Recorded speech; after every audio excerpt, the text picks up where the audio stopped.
e eu sou William Boné e você está no De Frente com a História. Hoje estamos aqui com o José Bezerra. A gente vai falar mais um pouco sobre a Era Vargas. José Bezerra, como todos sabemos, o movimento tenentista foi de grande importância para a nação brasileira, envolvendo os jovens tenentes do Exército. Quais eram as suas reivindicações? Como todo mundo sabe, né, eles foi o movimento, né, dos jovens tenentes brasileiros, né, de 1920 a 1930. Eles exigiam várias coisas, eles faziam várias marchas, né? Mas as principais reivindicações que eles tinham era a do voto secreto, que eles, né, queriam que o voto fosse secreto, não como antes, aquele problema do voto de cabresto, todo mundo sabia que isso votou. Então eles estavam lutando isso para o voto ser individual, é isso que você quer dizer? Ele queria que fosse secreto, né? Ninguém soubesse o voto como é hoje.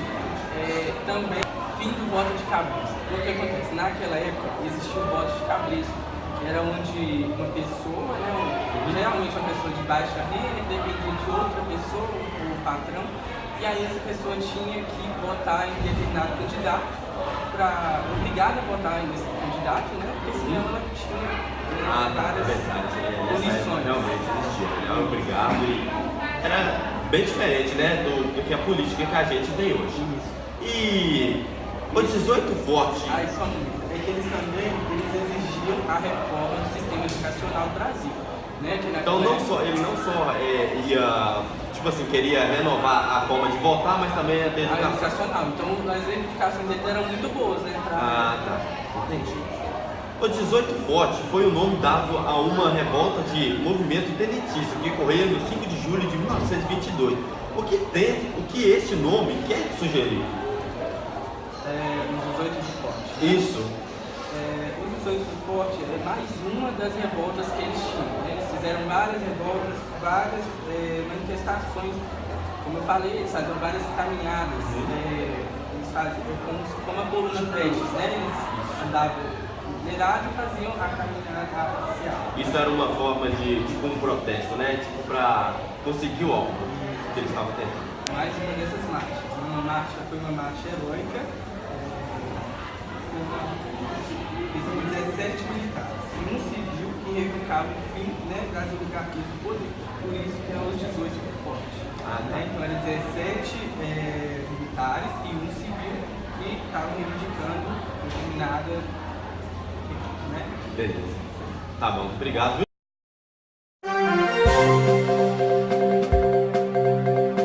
Boa noite. Estamos aqui com o historiador Fernando Monteiro. Ele vai explicar para a gente um pouco como foi a Revolução de 1930. Fernando, tudo bem? Joia. Você pode contar para a gente um pouco como foi a Revolução de 1930, como que ocorreu? A Revolução de 1930 foi um movimento armado liderado pelos estados de Minas Gerais, Rio Grande do Sul e Paraíba. E nesse mesmo tempo, de 1930, ocorreu o tal famoso golpe de 1930. E também ocorreu nessa época a posse do presidente Washington Luiz e também, impediu que o governo do Júlio Prestes entrasse na presidência. Você pode falar também, já que você citou o Júlio Prestes, por que ele não foi eleito? O que aconteceu? Durante as autarquias paulistas, os paulistas, eles infringiram uma lei chamada Política do Café com Leite entre Minas Gerais e São Paulo. Então, durante esse tempo todo, teve como falar do golpe de 1930, que envolvia os estados de Minas Gerais, Rio Grande do Sul e Paraíba. Então, como São Paulo infringiu a lei com Minas Gerais, que era a lei do café com leite, os paulistas estavam tentando eleger o Júlio Prestes como presidente da República. Então os mineiros não deixaram isso de passar, então falaram, então também a gente vai colocar um presidente também, né? A gente foi e eles foram e colocaram então o governador lá do estado, que era na verdade o Carlos de Andrada, ele colocou o Getúlio Vargas como para concorrer também à presidência, só que ele estava no estado, como ele estava entre o golpe de 30, ele estava entre esse estado, então era para um lado era o Getúlio Vargas e para o outro lado é o Júlio Prestes. Aí o que aconteceu? Dia 1º de março de 1931, ocorreu a primeira eleição. Aí deu a vitória, então, do presidente Júlio Prestes. O que você pode dizer para a gente também, contar para a gente um pouco mais sobre a crise de 1929? O que aconteceu? Nessa época, estava muito mais próximo da crise de 29. Foi 1930, né? Então foi um ano a mais, só um ano depois que aconteceu a crise. O que aconteceu? Na Primeira Guerra, os Estados Unidos, ele era bem, tipo assim, como ele participou muito pouco, ele ficou bem associado com isso, ele ficou bem lucrativo, porque quando os estados, principalmente os países europeus, compraram muito material na mão dos estadunidenses, eles ficaram muito lucrativos com isso. Aí depois da guerra, que tipo assim, né, devastou a Europa, aí os europeus então tinham como função de comprar dos Estados Unidos. Então os Estados Unidos começou a fabricar muito, e deixando até em estoque.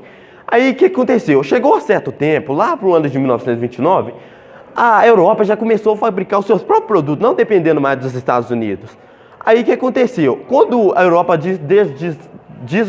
disseram lá para os Estados Unidos: ô, Estados Unidos, a gente não vai mais poder comprar de você, cara, porque a gente já está produzindo nossos próprios trabalhos. Isso, a gente já tá subindo também no cargo aqui, né? Aí os Estados Unidos já ficou preocupado, né, velho? Porque a Europa é o maior comprador que ele tinha.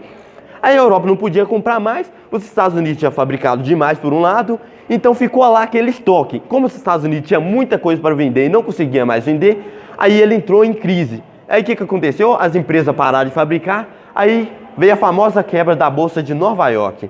A Bolsa de Nova York quebrou, de uma noite para o dia, só lavou o lugar. Então já quebrou muitas empresas, já saiu quebrando, muitas empresas quebrou. As bolsas de Nova York já foi bem para baixo. E como assim, né? Eu devo dizer assim que os Estados Unidos, como muito país dependia dele, o Brasil foi um deles, uma das 10 potências que dependia dos Estados Unidos. O que influenciou o Brasil nessa parte? O Brasil, ele vendia, nessa época, praticamente 75% da sua exportação era grãos, principalmente o café.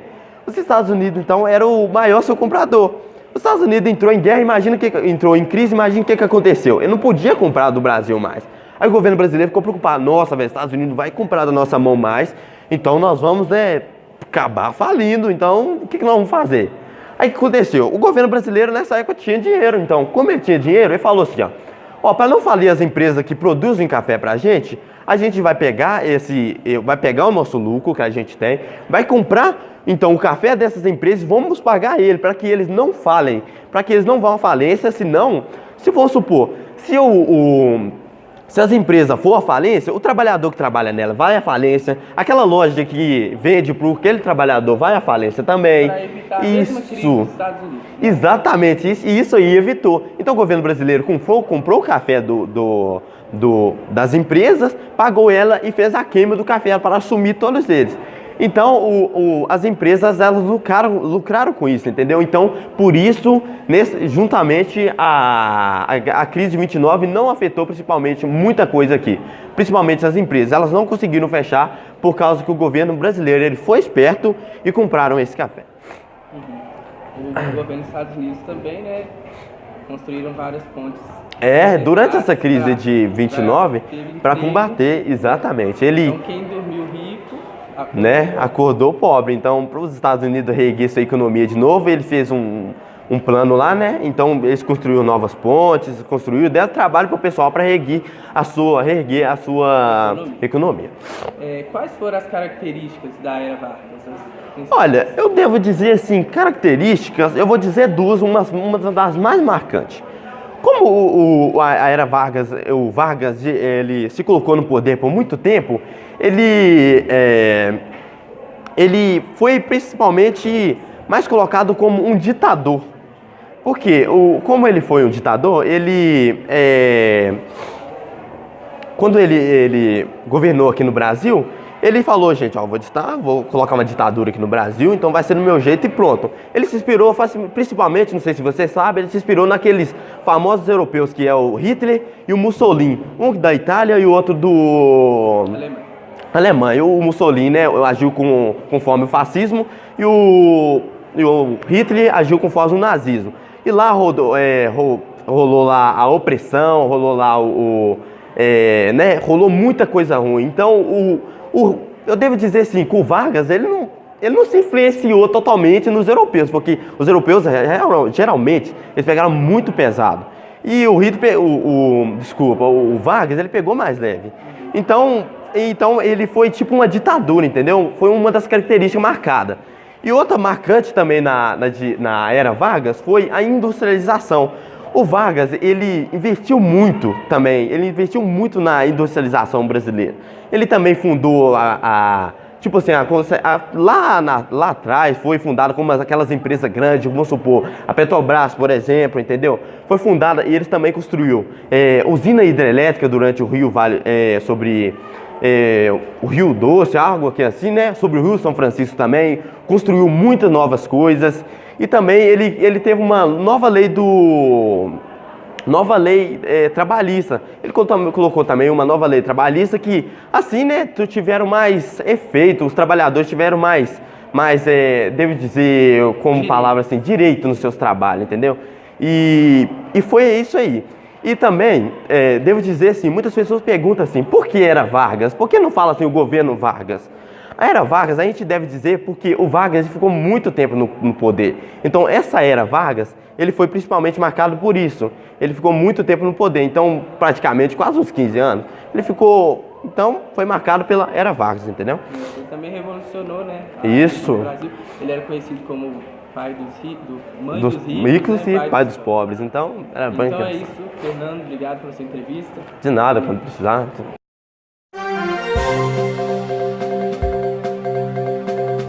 Pessoal, estamos agora com o Estevão. O Estevão vai explicar para a gente melhor agora sobre os cargos que Getúlio Vargas ocupou.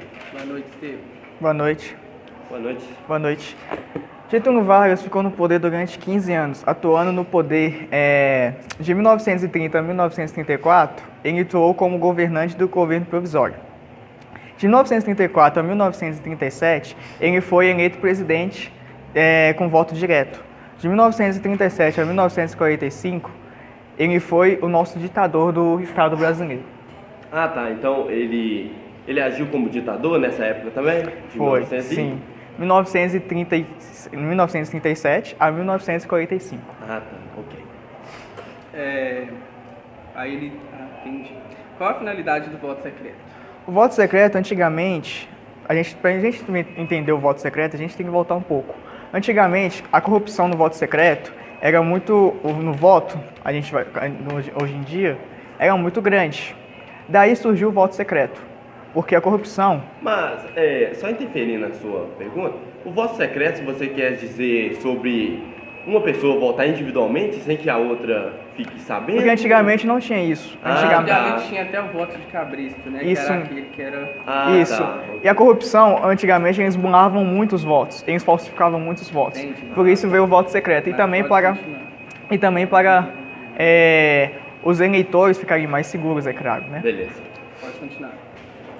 O voto secreto também, como a gente teve o principal como finalidade a corrupção, para anular praticamente a corrupção. Entendi.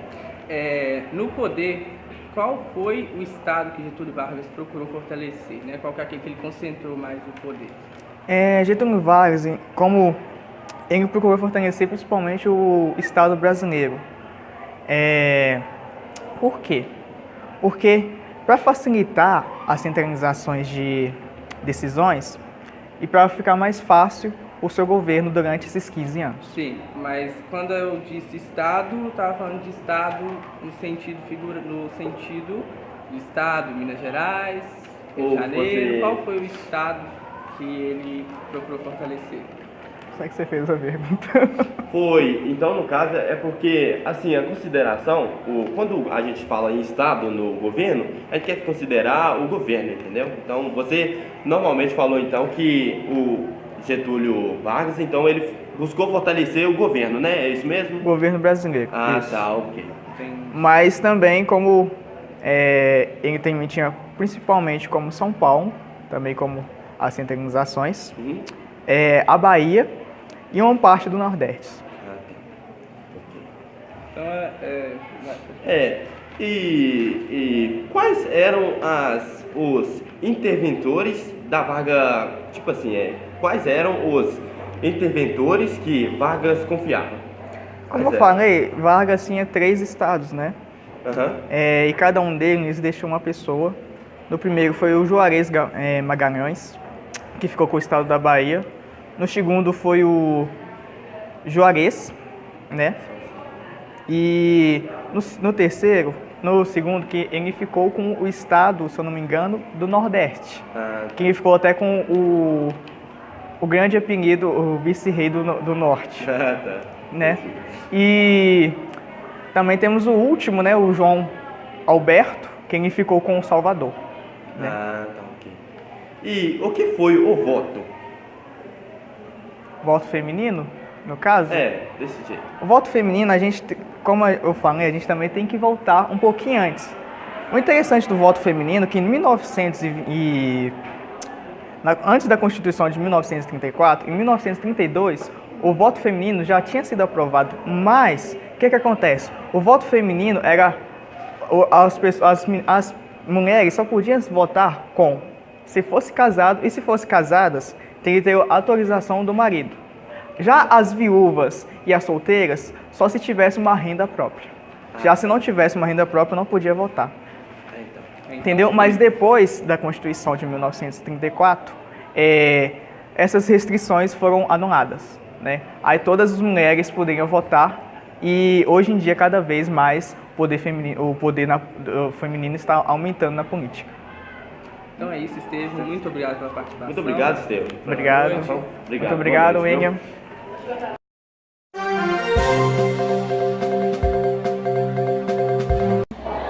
Pessoal, estamos agora com a historiadora Jasmine Carvalho. Ela vai aprofundar agora para a gente com o tema integralismo. Boa noite, Jasmine. Boa noite. Boa noite, Jasmine. Boa noite. Jasmine, eu tenho umas perguntas para te fazer. O que é o integralismo, né? E como eles eram conhecidos, quem participou? O integralismo, ele é um posicionamento partidário, com posicionamento político e inspiração fascista, que foi feito pelo Plínio Salgado, né? Significa AIB, significa Ação Integralista Brasileira, que foi feito em 1932. E eles eram conhecidos como roupas verdes, pois nas suas manifestações públicas, eles iam somente com essa cor. Isso, vestido de verde. Isso. Como o governo Vargas se aproxima dos integralistas? Qual é a relação? Ele se aproxima pela sua característica nacionalista e autoritária. Tá. O que a Constituição de 1934 trazia? Ela trazia inovações, como o Código Eleitoral e a representação classista dos membros. Os códigos eleitorais, ele tem alguma coisa a ver com votação? Sim, a votação passou a ser secreta, o voto feminino foi instituído. Tá, entendi. E também foi proibido os estrangeiros entrarem no Brasil. A Maria Clara deu um exemplo disso.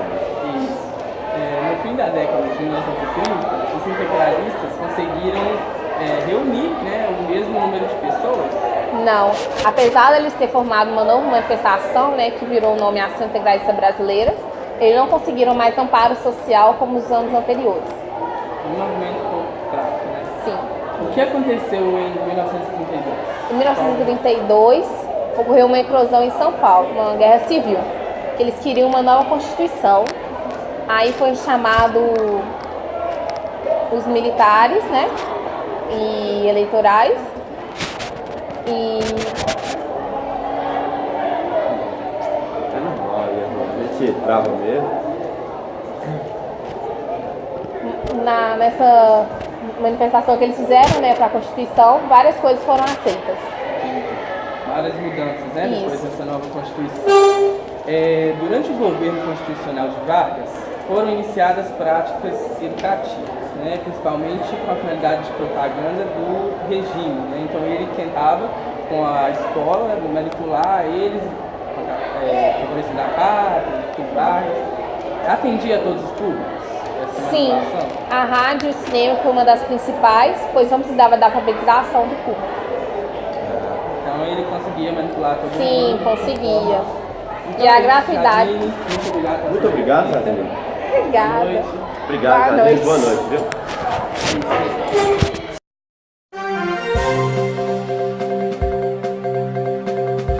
Só a gente já está quase chegando ao fim da entrevista. Nós vamos só frisar um pouco mais com a historiadora Luísa Martins. Boa noite. Boa noite. Boa noite, Luiz. Boa noite. Luísa, eu queria te perguntar o que foi a política de massa, né? E o que ela representava lá na época. A política de massa foi um dos movimentos mais marcantes do século XX latino-americano. Uma das modalidades foram a participação do poder que substituíram as tradições oligarquicas. A criação de sindicatos, partidos e movimentos de trabalhadores que foram iniciativas que pressionaram a autoridade a democratizarem a implantação de direitos políticos e sociais. A criação de sindicatos, né? Essas coisas. Então, ela se referiu ao sindicato, então o sindicato também na Aero Vargas, ele foi promovido, então o sindicato era assim, era do governo, né? Era só um representativo, né? Só a representação, Tinha mas poder mesmo não tinha efeito nenhum. Tá. É. Ô Luísa, qual foi o contexto do trabalhismo? Desde quando o Getúlio Vargas assumiu a revolução... Peraí, gente, volta aqui. Essa parte? Pode Desde continuar? quando Assumiu o poder do país na Revolução de 1930, Getúlio Vargas adotou uma política econômica voltada ao crescimento industrial, que ele implantou impostos sobre produtos importados de fora, que aí eles, A taxação, né, de produtos de fora para valorizar os produtos brasileiros, né? Até Isso. hoje ela funciona na Constituição brasileira. Tá. falar a Hoje em verdade, dia, essa função não foi excluída, né? Ela ainda funciona. se você for comprar Realmente. um telefone de fora, quando você chegar aqui, você tem que pagar várias Tem que pagar taxa, né? Isso acaba, né? Influenciando no gosto. tentando valorizar o produto brasileiro. Isso. Né? Só isso, já o Mário Luiz. Obrigado, Então, viu, só isso, Luísa obrigado. Martins? Obrigado. Obrigado por participar. Boa noite pra vocês. Boa Só noite. isso. Obrigado, boa noite. Volta. Não corta.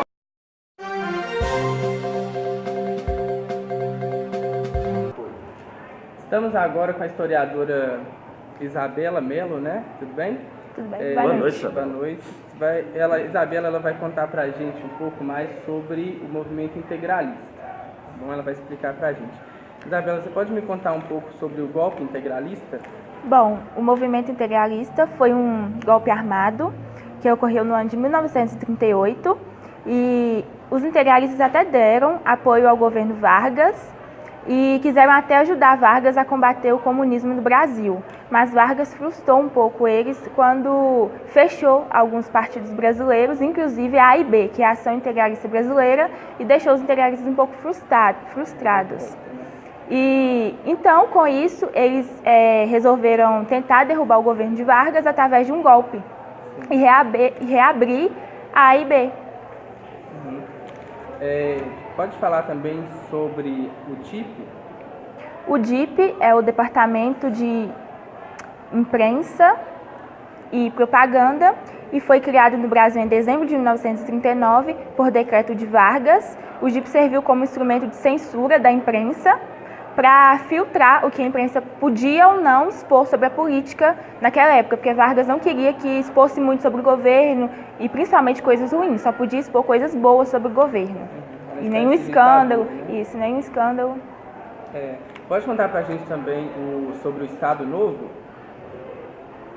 Bom, o Estado Novo ocorreu no período de 1937 a 1945 e foi o período em que Vargas governou o Brasil.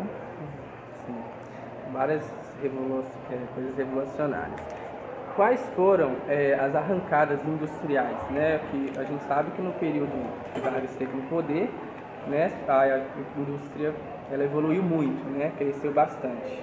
Quais foram as medidas decisivas ao longo da indústria? Bom, houveram muitas evoluções durante o governo de Vargas na indústria e na agricultura, mas as que mais, uma das que mais marcaram, né, foram muitas, foi a fixação do salário mínimo em 1940 que serviu para amortecer os conflitos entre empregado e empregador e até reduzir a acumulação de capital, reduzindo os gastos na folha de pagamento. Então é só isso. E sobre o plano Cohen, você pode contar um pouquinho para a gente também? O plano Cohen foi um documento forjado pelo capitão Olímpio Mourão Filho, com a intenção de simular, para efeito de estudos, uma revolução comunista no Brasil. E ele foi publicado pelo governo no dia 30 de setembro de 1937, e ele tem uma relação com o Estado Novo, que Vargas utilizou-se do plano Cohen para justificar o golpe do Estado que constituiu o Estado Novo. O plano Cohen foi só para disfarçar a situação, né? Para meio que... Isso, exatamente. Então o plano Cohen também, ele se viu então, foi tipo assim, para deixar mais tempo o cara lá, né? Sim, para manter Vargas no poder por mais tempo. É uma espécie de manipulação, né? Muito obrigado, viu? Então é isso, muito obrigado, Isabela. Boa noite. Obrigado, Isabela. Boa noite.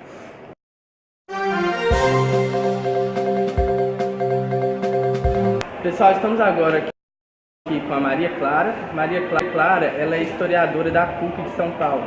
Ela vai contar pra gente mais um pouco, né, sobre Getúlio Vargas, vai contar pra gente também um pouco mais como ele se posicionava durante a Segunda Guerra Mundial. Boa noite, Maria Clara. Boa noite. Boa noite, Maria. Boa noite. Como ele se posicionava durante a Guerra Mundial, a Segunda Guerra Mundial, né? Olha, Getúlio Vargas, ele adquiriu uma política chamada equidistância pragmática. Ou seja, ele mantinha o Brasil neutro, evitando aliar-se a esse ou aquele bloco de poder. No entanto, ele também adquiriu essa política por causa das diferentes divisões internas do governo brasileiro. Eurico Dutra, Filinto Müller e Francisco Campos, eles eram a favor do Brasil se aliarem à Alemanha. Já Oswaldo Aranha, ele era a favor do Brasil se aliar aos Estados Unidos. No entanto, Getúlio Vargas, ele retardou sua decisão, tirando partido da situação. Ou seja, ele queria tirar vantagens dessa situação. Sabe, ele queria alguma coisa que pudesse estimular ele a aliar-se a algum bloco. Ele queria tirar vantagens, né, do seu governo. Sim. Aí durante isso, né, ele foi sendo, né, mantendo neutro. Ele se manteve neutro. Isso. Só queria tirar vantagens. Aí no caso ele conseguiu tirar essas vantagens, né, porque conseguiu. Ele conseguiu. Foi ser cortejado pelos governos dos Estados Unidos, né, por isso que ele se aliou ao eixo lá.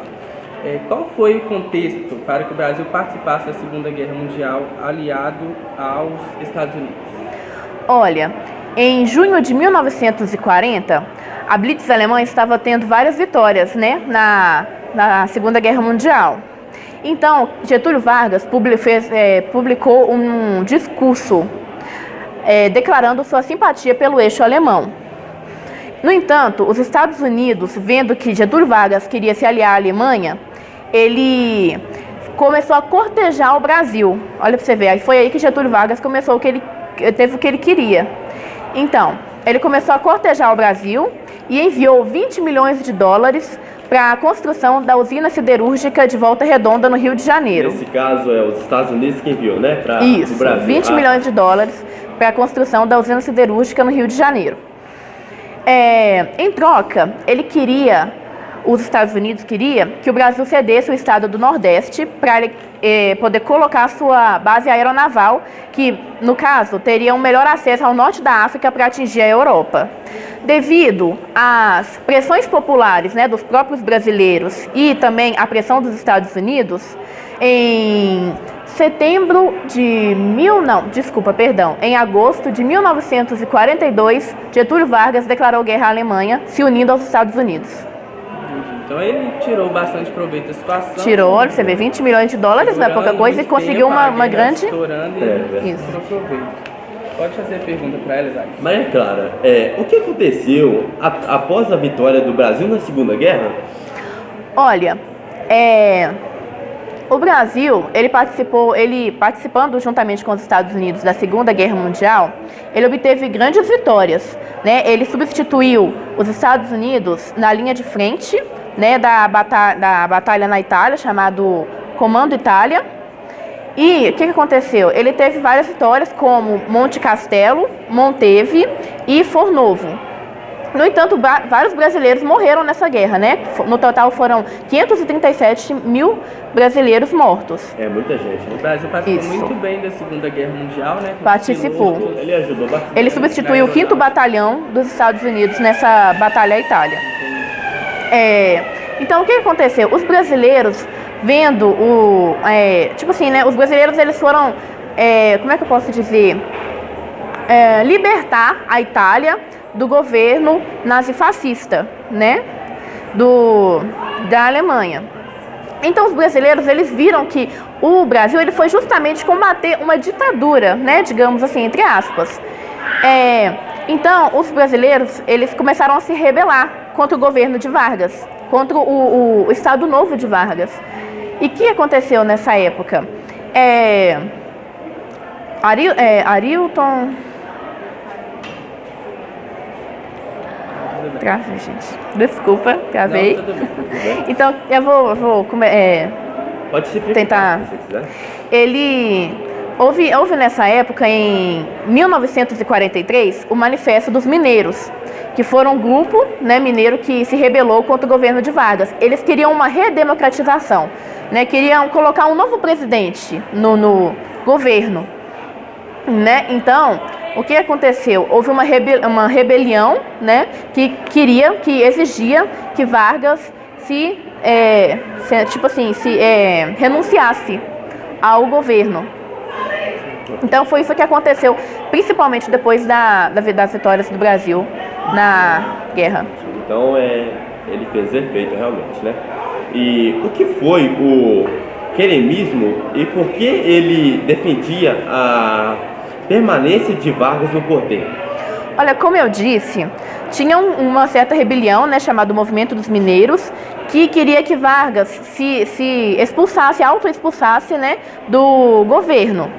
Então, mas porém, também houve uma outra classe, que são principalmente a classe trabalhadora, né, trabalhista, que queria que Vargas ficasse no poder com medo de perder, né, perder os seus direitos trabalhistas que ele conseguiram na era de Vargas.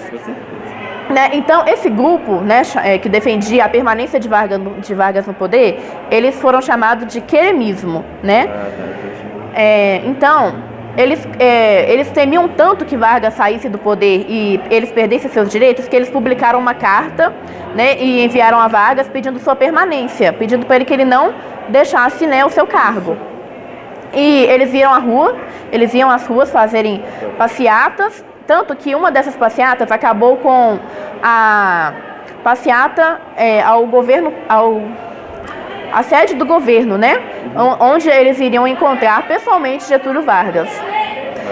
No entanto, Getúlio Vargas, ele se antecipou a esse ataque contra ele e liberou a censura à imprensa, né? Tirou a censura da imprensa e colocou também uma nova chance de elegerem outros cargos políticos, né, para a presidência. Então, digamos que ele quis, tipo assim, amenizar a situação. A ditadura, né? Isso. Já que a gente está falando de censura, Maria Clara, você pode me contar um pouco sobre por que a ditadura Vargas ela tem principal característica a censura? Olha, Getúlio Vargas, ele temia muito que o governo, que os brasileiros se rebelassem contra ele, né? E ele não queria que nada saísse na mídia que degradisse o seu governo, a sua imagem no governo, né? Então, ele criou a censura, né? Ele elegeu essa censura para poder, como eu posso dizer, para poder fiscalizar os meios de mídia, que principalmente eram o rádio, cinema e jornal, né? Ele começou a fiscalizar através do DIP, né? Sim. E o departamento DIP, ele fiscalizava todos esses meios. Um dos meios que mais sofreram esse tipo de fiscalização foram os jornais, né? Então, o DIP, ele fiscalizava o jornal e se por acaso esse jornal tivesse alguma informação que degradisse a sua imagem ou o seu governo, esse jornal, ele não recebia papel para publicação da sua notícia, ou então, em casos mais graves, ele era totalmente fechado. ele era suspenso de continuar funcionando. Então, hoje, no caso, a gente não ia poder estar gravando esse jornal. Isso, né? Porque a gente sabe que o governo de Getúlio Vargas não foi lá, né? Aquela coisa assim. Teve alguns benefícios, com certeza. E uma coisa também... Você também estava tocando no assunto aí sobre praticamente a ditadura militar. O que foi a repressão do governo Vargas? Foi a mesma coisa que você disse, tipo assim, a censura, ela se difere da repressão? Olha, isso um pouco. Na verdade, os dois meio que se interligam um pouquinho.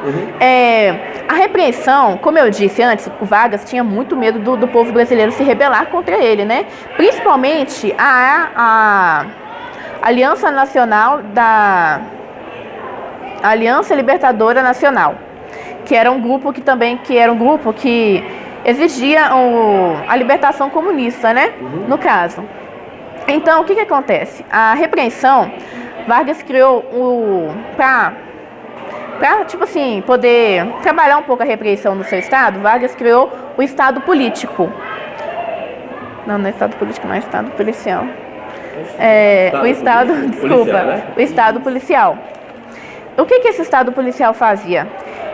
Os policiais, os chefes militares, né, que tinham a ver com a polícia, delegados e etc., eles tinham total liberdade para mexer na investigação que tivesse a ver com o governo Vargas, né? Ou seja, eles tinham total liberdade para poder investigar, para poder ir a fundo mesmo, para descobrir a origem, de onde veio essa difamação ao seu governo. E eles não tinham, o governo brasileiro nessa época não tinha liberdade nenhuma de expressão, nem crítica, nem política, nem a própria liberdade individual. Era totalmente, aquilo ali era totalmente fechado, né? Então, o que acontecia? Quando alguém falava mal do governo de Vargas ou do próprio Vargas, essa pessoa ela poderia ser torturada, assassinada ou presa nos calabouços da DESP. Essa é uma questão muito famosa da ditadura mesmo. Isso, entendeu? Então, várias pessoas teve seus familiares desaparecidos, não sabiam por quê e não podiam questionar, porque eles também poderiam ser perseguidos, né? Pela repreensão. O chefe que comandava essa repreensão, principalmente, era Filinto Müller. Ele era totalmente fascinado com o nazismo, com a política nazista. Né? Ele gostava muito desse tipo de política. Eu acho que ele queria praticar um pouco disso aqui, tanto que ele teve essa repressão aqui, né? Então, o que acontece? Essa repressão ela foi algo muito forte mesmo. As pessoas não podiam contestar, não podiam dar suas opiniões e, em casos piores, eram assassinadas sem direito nenhum de defesa ou justificativa.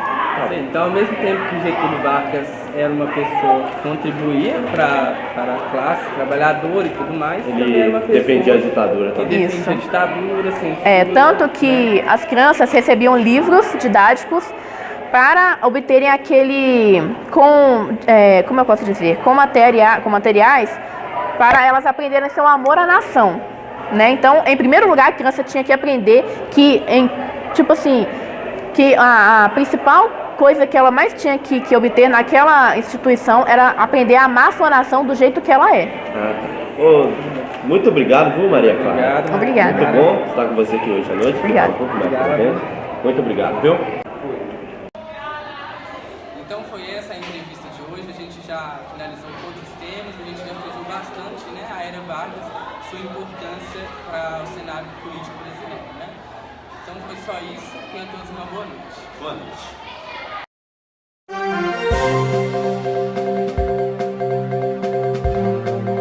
Boa noite, eu sou o Evaristo Frente.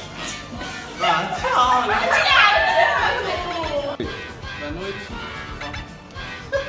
Referente à Revolução de 1930.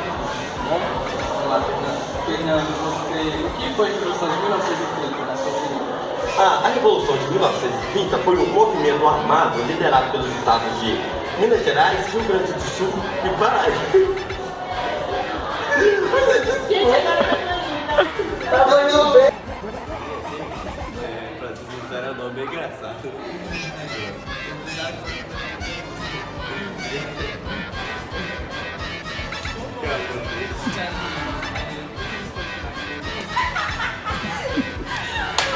Ah, não, mas Já era. Ia dar certo. Vai, tia, agora põe de novo. Tava dando certo. Pode ir, mas não ia assim. Pois é.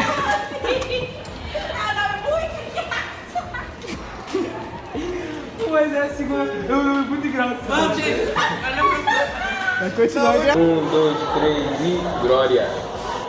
Boa noite, estamos aqui com o historiador Fernando Monteiro. Boa noite. Boa noite, Marcos. É o William Boné. De novo. É lógico que eu vou voltar. Rapidinho. Boa noite. Eu sou William, boa noite. O que eu falo? Aí eu falo.